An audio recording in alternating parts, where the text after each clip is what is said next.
Selamat datang kembali di sesi bedah sumber kita. Hari ini kita pegang kutipan dari buku yang bisa dibilang kitab suci strategi bisnis ya, udah puluhan tahun. Competitive Strategy karya Michael Porter. Sumber ini wah luar biasa sih, kerangkanya masih relevan banget sampai sekarang. Iya, betul. Klasik, tapi tetap ampuh. Nah, misi kita kali ini agak spesifik nih. Tentu kita bakal sentuh dasar-dasar penting kayak 5 kekuatan, terus strategi generik Porter. Tapi fokus utama kita mau bongkar bagian yang jujur aja sering bikin pusing para manajer. Gimana sih caranya bersaing pas sebuah industri mulai ya meredup atau menurun? Fase decline. Betul. Ini ada di bab 12 buku Porter dan kita bakal gali wawasan dari sana.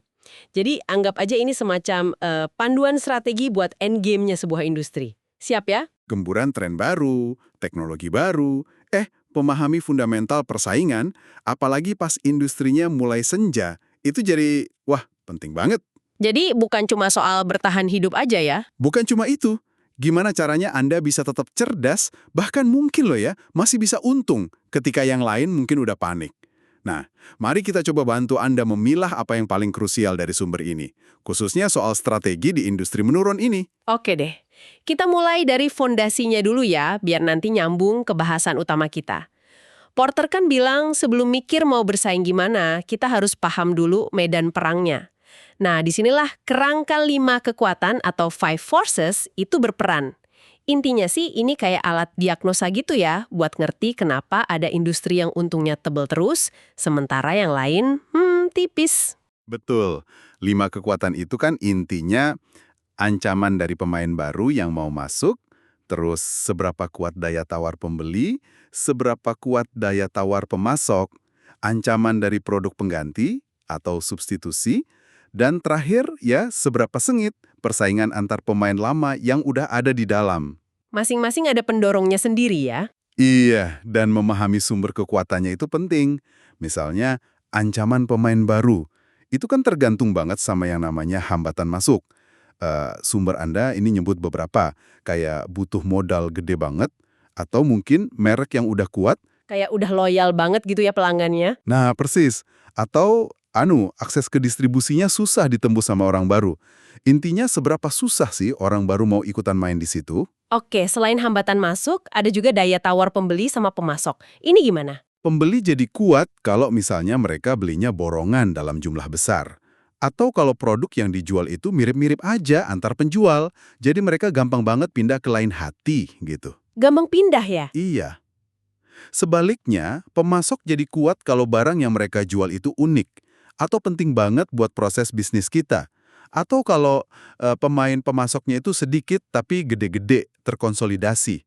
Sumber ini bahkan nyebut loh, tenaga kerja itu bisa jadi pemasok yang punya daya tawar kuat juga. Apalagi kalau terorganisir atau skillnya langka. Menarik. Terus ada substitusi sama persaingan internal ya? Betul.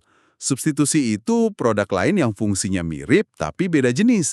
Kayak mungkin dulu mesin tik sama komputer gitu ya. Makin bagus kinerja dan harga si substitusi ini, ya makin besar ancamannya. Nah, yang terakhir persaingan antar pemain lama. Ini biasanya makin panas kalau misalnya pemainnya banyak, terus kekuatannya mirip-mirip. Atau kalau pertumbuhan industrinya udah mulai melambat, nah ini nanti nyambung banget ke topik penurunan kita. Atau kalau produknya kurang unik, jadi perangnya harga melulu.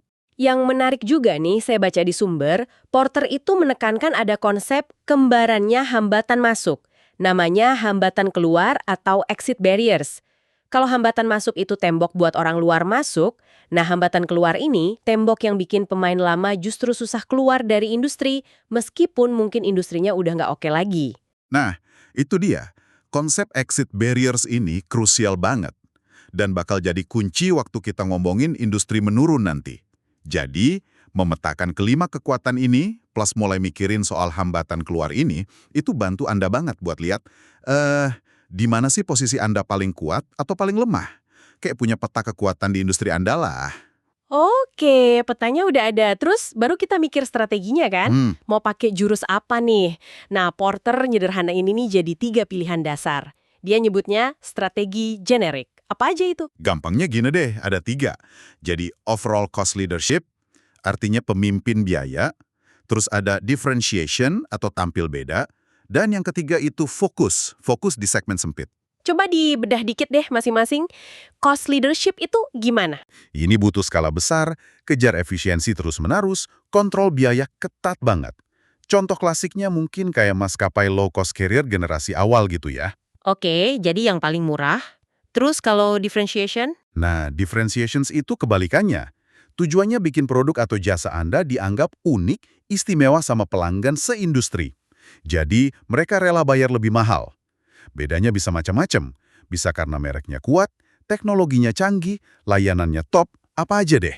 Banyak merek premium mainnya di sini. Sip.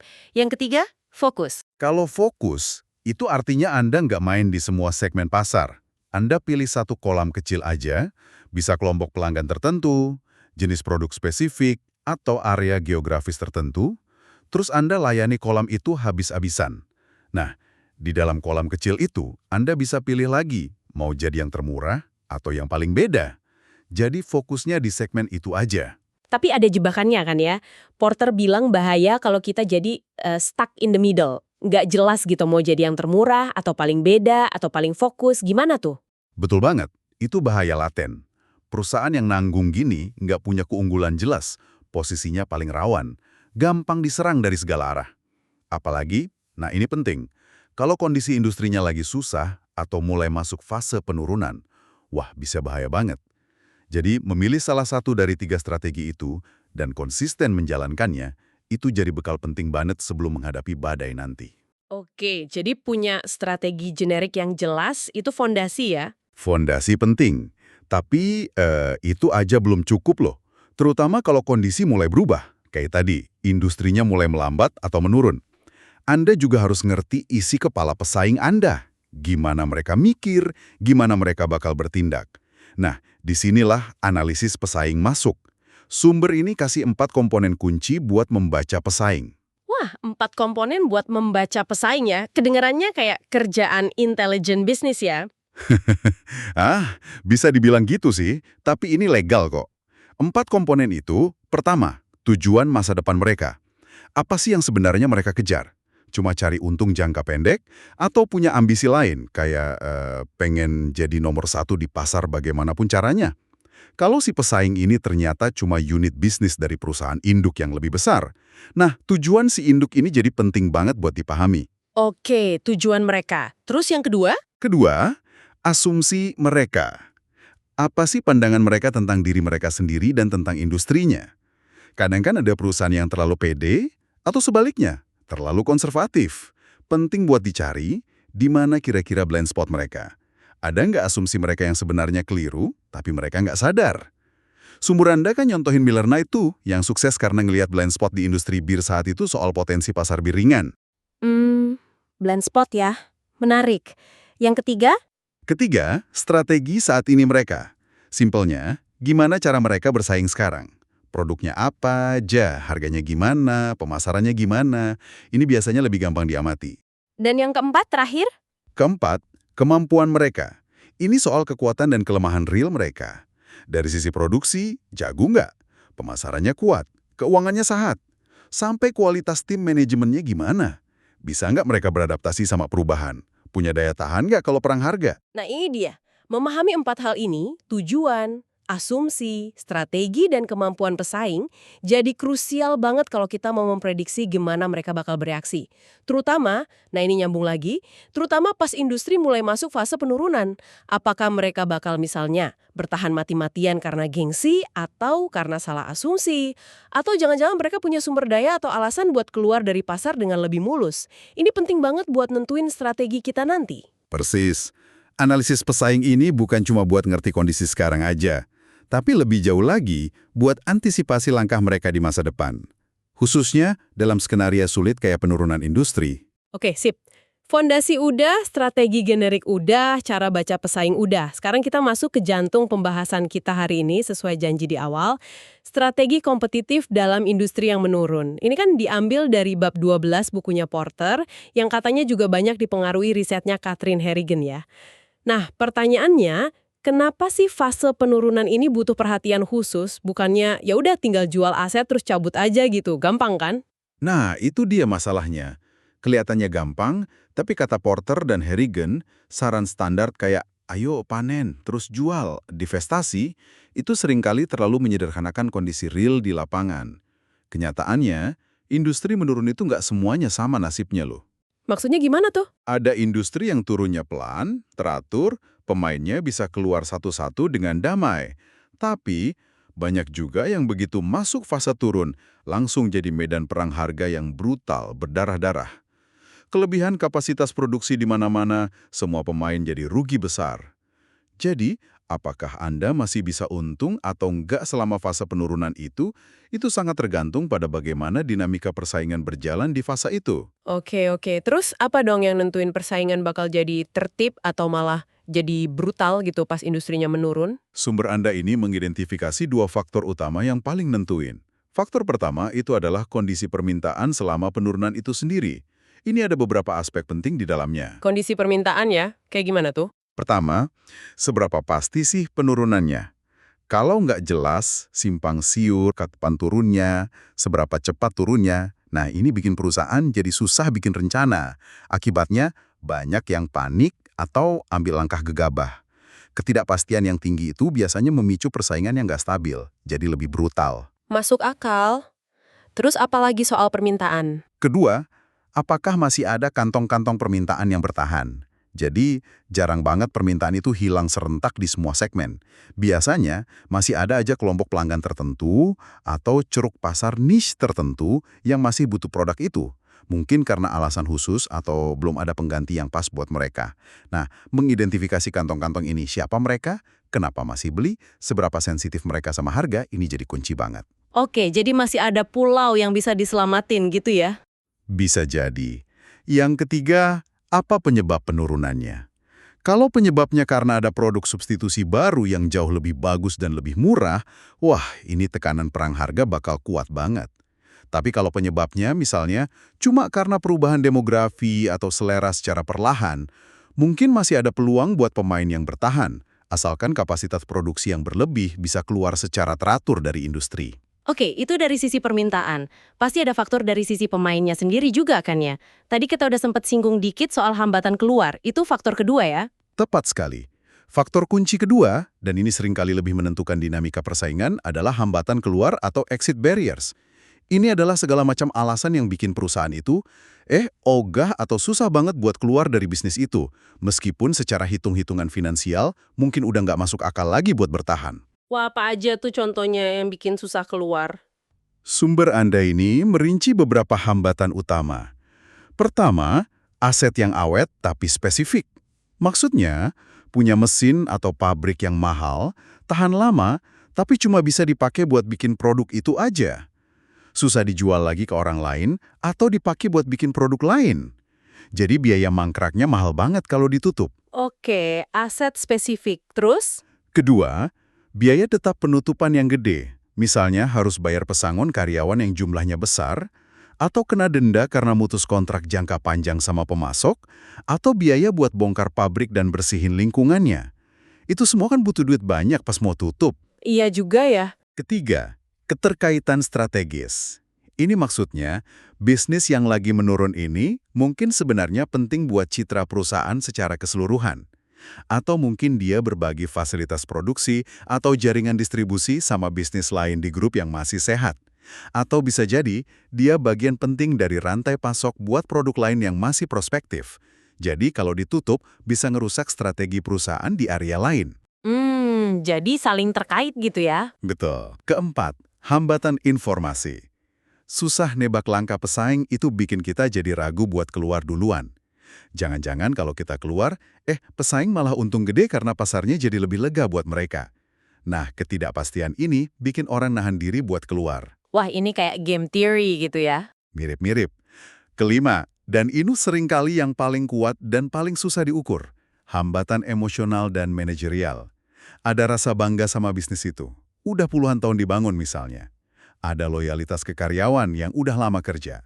Ada identifikasi personal dari para manajer puncak sama bisnis itu. Takut karirnya mentok kalau bisnis andalannya ditutup. Nah, ini semua bikin manajemen jadi, enggan ambil keputusan pahit meskipun angka di atas kertas udah jelas-jelas merah. Kadang keputusan divestasi baru bisa kejadian setelah ada pergantian pimpinan puncak. Wow, faktor manusianya kuat banget ya. Ada lagi? Ada lagi, keenam, hambatan pemerintah dan sosial.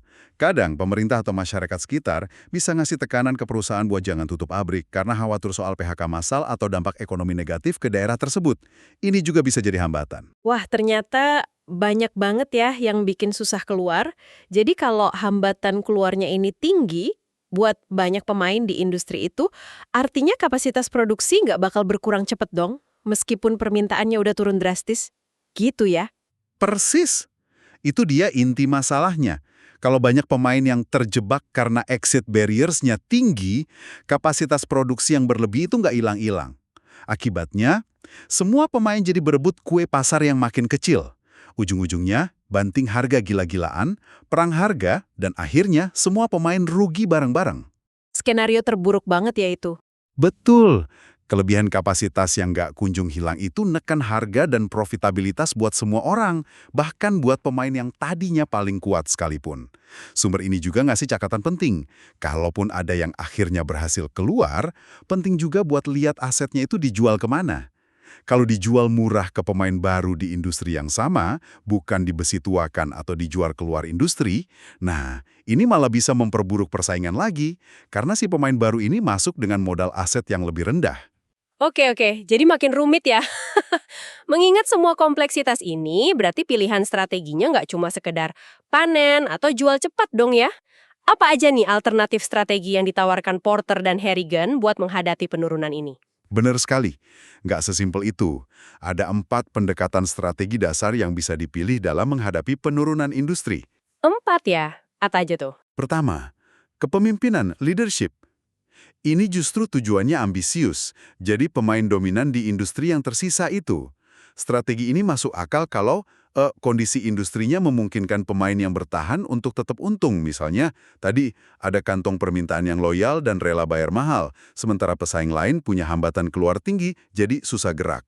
Dan Anda sendiri punya kekuatan buat jadi pemimpin itu. Caranya gimana tuh jadi pemimpin di industri sekarat? Taktiknya bisa agresif banget. Misalnya, malah investasi buat rebut pangsa pasar dari pesaing yang lemah. Atau beli aset pesaing biar mereka cepat keluar. Atau nunjukin komitmen kuat banget bakal bertahan biar yang lain jiper. Bahkan bisa sampai bantu pesaing keluar. Misalnya nawarin buat bikinin suku cadang buah produk mereka yang udah discontinue. Biar mereka nggak perlu repot lagi. Wah, agresif ya. Oke, itu yang pertama. Kedua, Kedua, strategi ceruk, niche. Ini lebih defensif. Fokusnya adalah milih satu atau beberapa kantong permintaan tadi yang paling stabil atau turunnya paling lambat, di mana Anda punya keunggulan khusus di situ. Pertahankan posisi kuat di ceruk ini, mungkin perlu investasi sedikit buat jaga kualitas atau layanan, sambil pelan-pelan lepasin segmen pasar lain yang udah nggak prospektif. jadi main aman di pulau sendiri kita ya. Oke, ketiga. Ketiga, ini yang sering disebut orang, strategi panen harvest. Tujuannya adalah memaksimalkan arus kas masuk dari bisnis ini selagi pelan-pelan mengurangi investasi di dalamnya. Caranya gimana? Ya stop investasi baru, potong biaya habis-habisan di semua lini, mungkin naikin harga sedikit buat pelanggan yang paling loyal dan nggak sensitif harga, sederhanain lini produk. Tapi ini ada syaratnya kan ya? Nah, itu dia. Strategi panen ini butuh syarat mutlak. Anda harus punya kekuatan tertentu biar bisa memerah kas sambil ngerem. Misalnya, merek Anda masih kuat banget di mata sebagian pelanggan. Atau biaya Anda di segmen tertentu emang udah cukup rendah. Kalau nggak punya kekuatan ini, nekat panen malah bisa mempercepat kehancuran.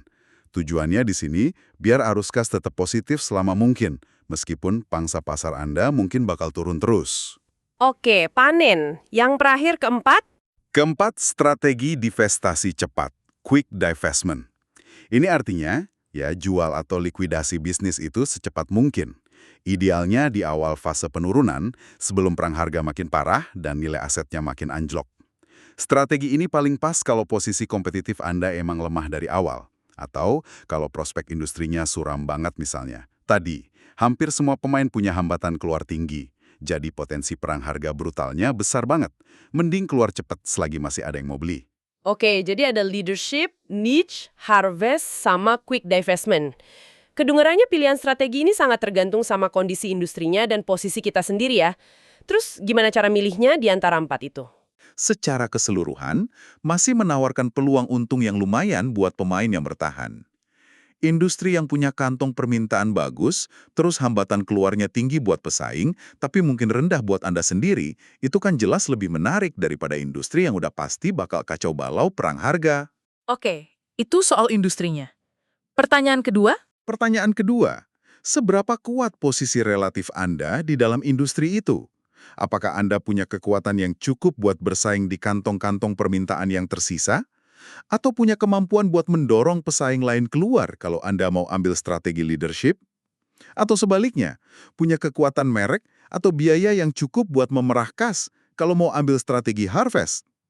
Nah, kekuatan yang relevan di fase turun ini bisa jadi beda loh sama kekuatan yang penting di fase tumbuh. Jadi intinya analisis mendalam soal kantong permintaan, hambatan keluar, punya kita dan punya pesaing, plus kekuatan relatif kita sendiri itu jadi kunci mutlak ya buat milih strategi yang pas. Nah ngomong-ngomong soal ini, apa sih kesalahan umum yang sering dilakukan perusahaan pas ngadepin fase sulit kayak gini? Ada jebakan-jebakan nggak? Oh, banyak. Sumber Anda ini menyoroti beberapa jebakan klasik yang sering banget terjadi. Apa aja tuh? Biar kita bisa hindarin. Pertama, gagal mengenali penurunan itu sendiri. Terlalu optimis, nggak mau lihat kenyataan karena udah terlanjur cinta sama bisnisnya. Atau ngeremehin ancaman dari produk substitusi. Katanya nih, perusahaan yang kebetulan juga main di industri substitusinya biasanya lebih cepat sadar kalau industri lamanya mulai turun. Denial ya istilahnya. Oke, terus? Kedua, terjebak dalam perang atrisi. Maksudnya, ikut-ikutan bertahan mati-matian dalam perang harga yang jelas-jelas merusak semua pihak.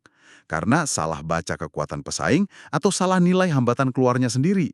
Nggak mau kalah gengsi gitu. Ikut arus negatif ya? Ketiga, panen tanpa kekuatan. Ini yang tadi disinggung. Nekat mau panen padahal sebenarnya nggak punya keunggulan apa-apa buat diperah. Mereknya biasa aja, biayanya juga nggak efisien. Bukannya dapat kas, yang ada malah mempercepat kehancuran bisnisnya. Salah strategi jadinya. Nggak jujur menilai seberapa besar sih sebenarnya hambatan keluar yang dihadapi diri sendiri dan juga yang dihadapi pesaing. Terutama hambatan yang sifatnya non-finansial kayak keterkaitan strategis atau faktor emosional tadi. Ini sering banget dilupain, padahal dampaknya gede. Wah, ini benar-benar menggarisbawahi pentingnya analisis pesaing yang kita bahas di awal tadi ya.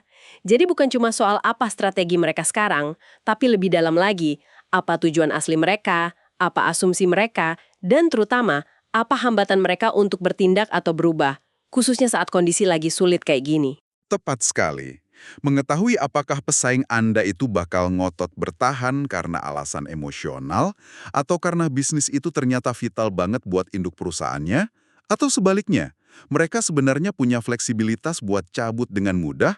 Ini semua informasi krusial banget buat Anda bisa merancang strategi Anda sendiri yang paling efektif di industri yang sedang menurun itu. Oke deh, jadi kita udah kupas lumayan dalam ya inti dari kutipan kompetitif strategi Porter ini, mulai dari memetakan medan perang pakai 5 kekuatan, terus milih jurus lewat strategi generik, lanjut membaca pikiran lawan dengan analisis pesaing, dan yang paling penting jadi fokus kita hari ini, gimana caranya menavigasi akhir permainan dengan strategi yang cerdas di industri yang menurun, terutama dari bab 12 itu. Semoga ini bisa ngasih Anda kerangka berpikir yang lebih tajam ya. Ya, dan ingat ya, ini semua bukan cuma teori di atas kertas loh. Ini tuh alat bantu praktis. Terutama wawasan tentang fase penurunan tadi, ini bisa bantu Anda ngelihat peluang justru di saat orang lain mungkin cuma ngelihat masalah dan kepanikan. Ujung-ujungnya kan ini soal gimana membuat keputusan bisnis yang lebih cerdas dan lebih terinformasi di semua tahapan siklus industri. Sesuailah sama tujuan Anda mencari pemahaman mendalam lewat sini. Sip. Nah, sebagai penutup nih, satu pertanyaan aja buat Anda renungkan sendiri nanti dalam konteks industri Anda saat ini, atau industri yang mungkin Anda amati, yang mungkin sedang atau punya potensi akan menurun, seberapa jujur sih Anda dan mungkin juga para pesaing Anda dalam menilai hambatan keluar masing-masing? Terutama hambatan yang sifatnya non-finansial kayak keterikatan emosional atau kaitan strategis antar bisnis tadi. Kira-kira di mana ya letak blind spot terbesar di industri Anda saat ini terkait potensi penurunan di masa depan? Dan adakah cara untuk bersiap lebih dini atau bahkan mungkin memanfaatkannya? Coba direnungkan ya. Terima kasih sudah menyimak sesi bedah sumber kita kali ini.